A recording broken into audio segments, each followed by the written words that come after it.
Roxo Media House. From the Flying T Club studios at Roxo Media House, this is a special edition of Frogs Today with former Baylor linebacker Mike Singletary, plus former TCU quarterback Marcus Jackson. And now here's your host, the voice of the TCU Horned Frogs, Brian Estridge. Welcome into a special edition of Frogs Today here as we get ready for the 118th meeting all time between TCU and the Baylor Bears. This one will happen on the banks of the Brazos, McLean Stadium, the site of this one, 11 o'clock on Saturday. So get ready for that one tomorrow. The Frogs and Baylor meet again, another big one with a lot on the line.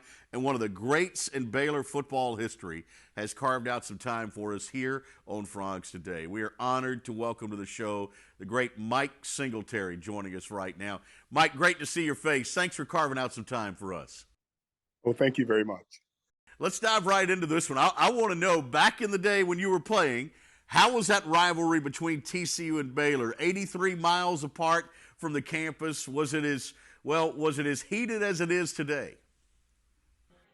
I think so. I mean, I think, whenever you have rivalries where players see each other during the off season and they live in the same neighborhood, those kinds of things, it's always going to be heated.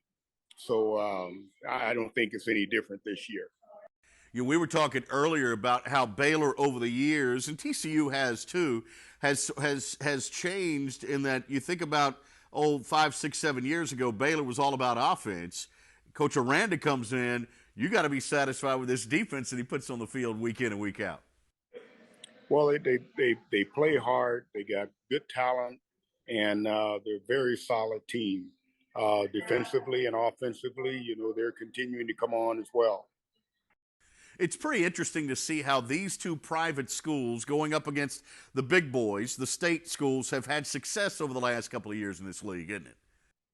It is. I think that it shows that, quality recruiting and, having a solid coaching staff, being able to really go out there and lay it on the line week in, week out. So that's a pretty cool thing. Mike, what was recruiting like for you back in the day coming out of Worthing High School there in Houston before you arrived at Baylor? What was that like? What were your options? Well, I had two options, really one. Division One, Baylor was the only school that offered me an opportunity to play linebacker. The University of Texas offered me a scholarship, but to play fullback. And that was not an option for me. So really, Baylor was it, and just a great match. I was very, very blessed to be able to go to Baylor. Well, and I know you developed a strong relationship with Grant Taft, too, the head coach. I mean, you think about how head coaches, and you were a perfect example of this in your day as well, can sort of not necessarily fill that void of a father, but they kind of take on that father figure with young guys, don't they? Well, it's always a tremendous difference in a kid's life when you can go from where you are in maybe a tough place to live, tough situation, maybe single parent, and be able to go to a school like Baylor and be able to have 3 meals a day, be able to have a situation where you're able to really be around quality people and just a learning environment. And then the guys on the football team. Coach Taft was a tremendous mentor for me. And really, we struck up a relationship very early on, and the rest is history. Yeah, we talk about it all the time. Iron sharpens iron, doesn't it? When men are together and you're influenced by the right kind of male influences, it matters in a young man's life, doesn't it? Oh, absolutely.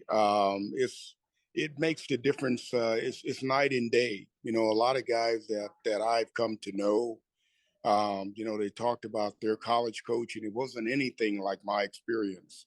It was more of a, come in, do your job, and move on. Coach Taft really not just me, but to all the players, really made sure that they had a fundamental foundation in terms of being able to know who they were, being able to know why they were in school, being able to know how important it was to get a degree, and to be able to have the values and principles that you needed throughout life. Well, and it led to a successful career, obviously, in the NFL with the Chicago Bears. By the way, I love every February here in the city of Fort Worth when we celebrate the Davy O'Brien and folks from all over come in. And I love having the conversation with them, and I'll say, hey, one of the Chicago Bear greats, maybe the greatest Chicago Bear of all time, won the Davy O'Brien. And they all look at you, and they always go, Jim McMahon. And I could go, no, Mike Singletary won the Davy O'Brien. I love that. I know that's an honor for you to be able to say, hey, were you the first, or you were at least one of the first winners of that award? I think I was maybe the third or fourth winner of that award. Earl Campbell, Billy Sims, maybe the third. Yeah, that's pretty good company, by the way. Yes. Hey, I got to ask, any fond memories of TCU and Baylor games? Anything stand out from your career down in Waco against TCU? The thing I remember the most about TCU, they're very much like Baylor to me. They recruited guys that were tough. They recruited guys that had values and principles. Those were the guys that were attracted to those kinds of schools, Christian schools. And so for me, it was two teams that had similar talent, that were getting after each other, and we're trying to see who loved God the most. I love it. Hey, I want to close with this. I've always wanted to ask you, did you enjoy the Chicago Bears shuffle? Did you enjoy that? You know what? I really, really did. Did you? Of course, I've been trying to burn every video that I could. Anybody that tells me they have one, I want to burn it if I can. But the reason that I enjoyed it was because of what it really did for us. I think that we did the video simply because we were going to raise money for the low socioeconomic areas in Chicago. After we did the video, we also realized that it lit a fire under our tails. We did the video the day after we lost the only game we lost that year to Miami. So the very next day, we went into the studio and we made the Super Bowl shuffle tape. And it really brought us out of a funk and had us realize, do you know what we just did? We're going to look like the biggest idiots of all time if we don't go to the Super Bowl and win it. Well, you did in impressive fashion. By the way, we're working on a documentary here that we're finishing up on a guy who speaks very highly of you. He wasn't there for that year. He came in the next year, and that was Coach Dave McGinnis, a Horned Frog, and obviously Coach Defense here. And Coach Mack, we spent about 10 minutes talking about Mike Singletary. He loves him some Mike Singletary. Oh, I love Dave McGinnis, too. We had a great time together, and he came in at a great time in my career. Yeah. Mike, thank you very much for the time here today. It's an honor and a pleasure. Look forward to the game tomorrow morning at 11 o'clock between TCU and Baylor. Really appreciate you joining us here on Frogs Today. God bless. Thank you very much. There he goes, Mike Singletary. From Mike Singletary to Marcus Jackson, a Horned Frog who won in Waco. We'll talk to him next when Frogs Today continues in a moment. Dave's Hot Chicken is a cult favorite and now has 2 locations in Fort Worth, Bryant Irvin Road on I-20 and Berry Street at TCU, both owned and operated by Horned Frogs. Mention the Frogs Today show and get 10% off anytime and order online at daveshotchicken.com. The Flying T Club provides the everyday TCU fan and alum the ability to specifically support TCU student athletes. Flying T Club offers 3 levels of memberships. The Flying T Club is a nonprofit organization supporting the brand development of TCU student athletes through a series of unique event-based networking opportunities, which are exclusive to our members. These events provide a great social engagement tool for our members and student athletes alike. Follow them on Instagram at Flying T Club or online at flyingtclub.com.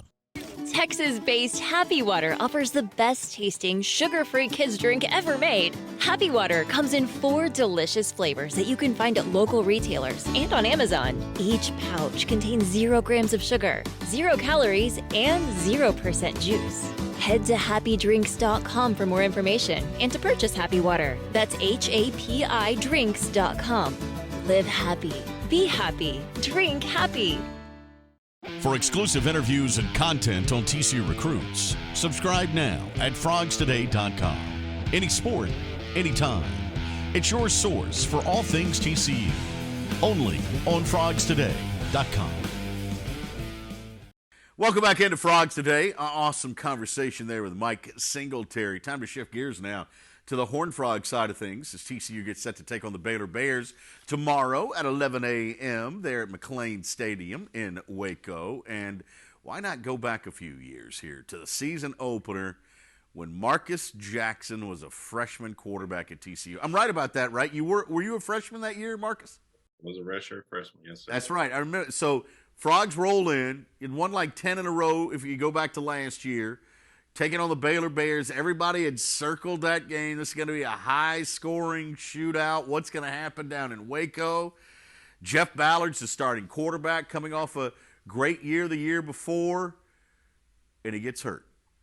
Walk us through what was going on in that first half, Marcus. The first half, I think both offensively, defensively, we kind of had stalemates on both sides. Not a lot really happening. We struggling a little bit to get the offense going. The defense kept us in the game.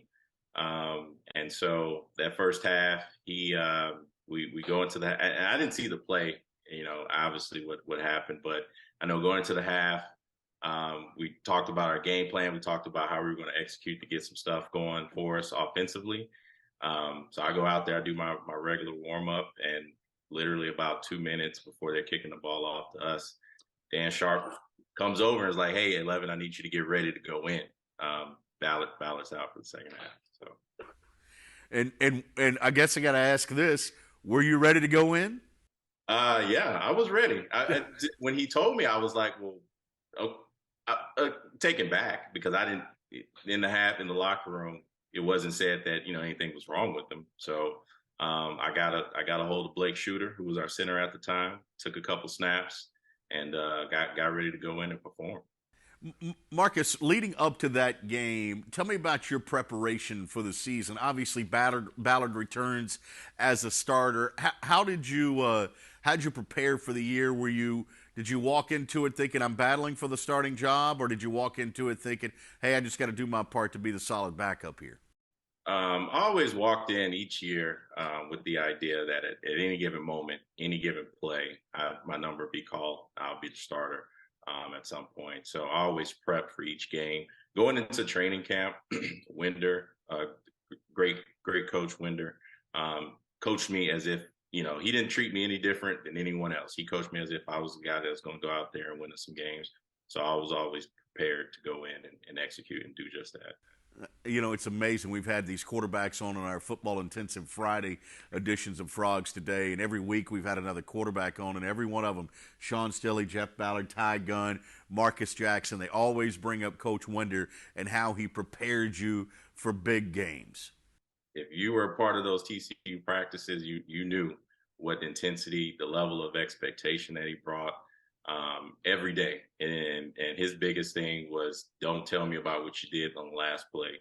Give me what you got this play and make sure you're on time with the ball. So you broke open that game with an 84-yard pass to Aaron Brown, who, by the way, could run. He could really fly. Describe that play. You still got it in your head? I still got it in my head, and it's crazy. We went through this play specifically knowing that they like to go into a 3-high look or a 1-high safety look.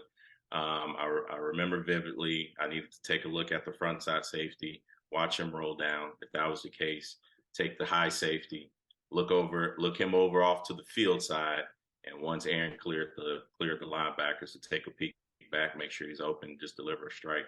And we talked about it in the film. We practiced it.